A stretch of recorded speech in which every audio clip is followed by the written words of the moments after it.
Hello everyone, welcome to my YouTube channel. I hope you all are doing well.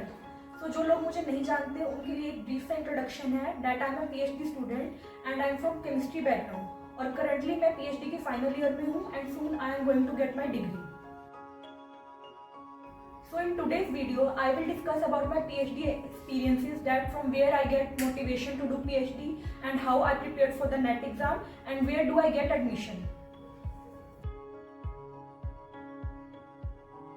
तो हर किसी की life में उसके ड्रीम को लेकर कोई ना कोई एक स्टोरी अटैच होती है। तो सेम मेरे साथ भी एक स्टोरी अटैच थी जिसकी वजह से मुझे मोटिवेशन मिली पीएचडी करने की।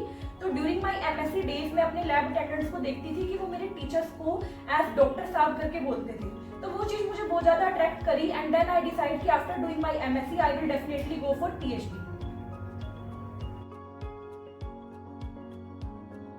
तब खुली आंखों से ड्रीम तो देख लिया था, बट ड्रीम देखना काफी नहीं होता, उसको करने के लिए, उसको पूरा करने के लिए मेहनत की भी जरूरत होती है।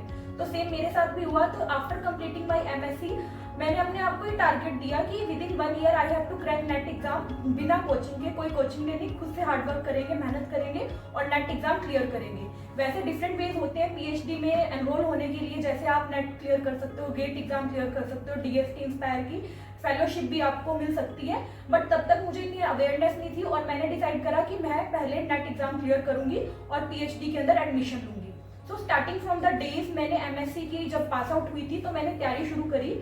और ऐसा नहीं था कि मैं पूरी होलसेल होकर डेडिकेशन के साथ मतलब तैयारी ही कर रही थी, मेन टाइम मैं जॉब भी कर रही थी। मैंने जहाँ से ग्रेजुएशन पोस्ट ग्रेजुएशन करी from the same college, I started doing job there. और मैंने कोचिंग इंस्टीट्यूट भी ज्वाइन करा था जहाँ मैं 11th-12th के स्टूडेंट्स को टीच करती थी। तो मेन रीजन ये सब आपको बताने का ये है कि आप जो भी नेट एस्पिरेंट्स हैं या जो भी किसी कॉम्पिटिटिव एग्जाम की तैयारी कर रहे हैं तो वो ये मत सोचिए कि हाँ आपको सिर्फ अपना एग्जाम की ही तैयारी करनी है और आपको कहीं इंडल्ज नहीं होना।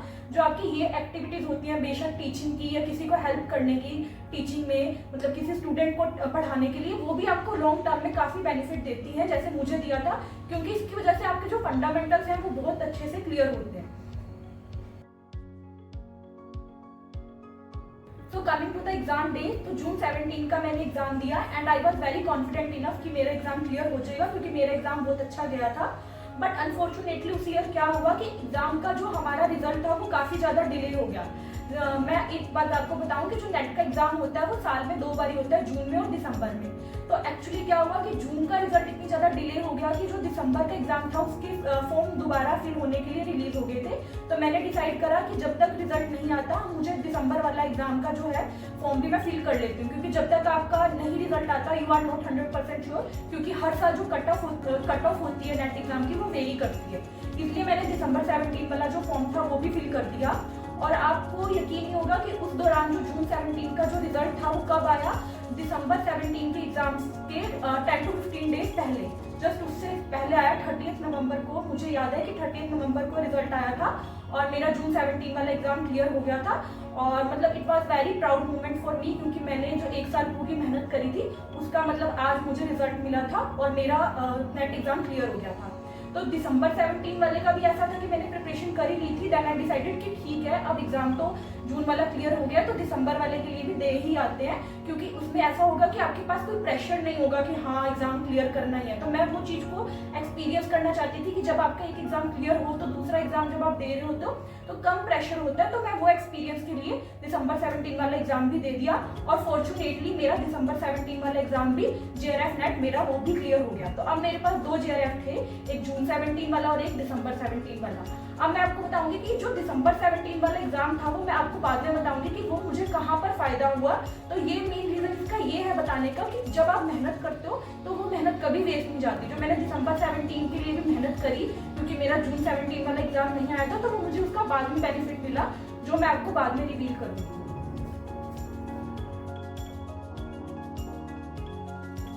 तो नेक्स्ट आते हैं कि अब मैंने पीएचडी में एडमिशन कहाँ लिया। तो एक्चुअली ये जो होल प्रोसेस था इतना डिले का, उसकी वजह से मैं जनवरी 2018 में कहीं पीएचडी में एनरोल नहीं कर पाई थी, क्योंकि सारी जगह पीएचडी एडमिशन के फॉर्म्स जो थे क्लोज हो गए थे। इस वजह से मेरा 6 मंथ्स का जो था मेरा टाइम जो था वो वेस्ट हो गया था। तो मैंने फिर एडमिशन, जब पीएचडी एडमिशन दोबारा स्टार्ट हुए अगस्त 18 में, तब मैंने एडमिशन लिया और फॉर्चुनेटली मेरा आईआईटी रुड़की में सिलेक्शन हो गया। एंड देन बट स्टोरी यहीं पर एंड नहीं होती, एक्चुअल स्टोरी शुरू यहीं से होती है विद अ ट्विस्ट। और वो ट्विस्ट क्या है वो देखने के लिए आपको मेरी यूट्यूब सीरीज जो मेरी पीएचडी एक्सपीरियंसेस के ऊपर बेस है वो आपको देखनी पड़ेगी। Till then bye bye, take care, Jai Shri Ram.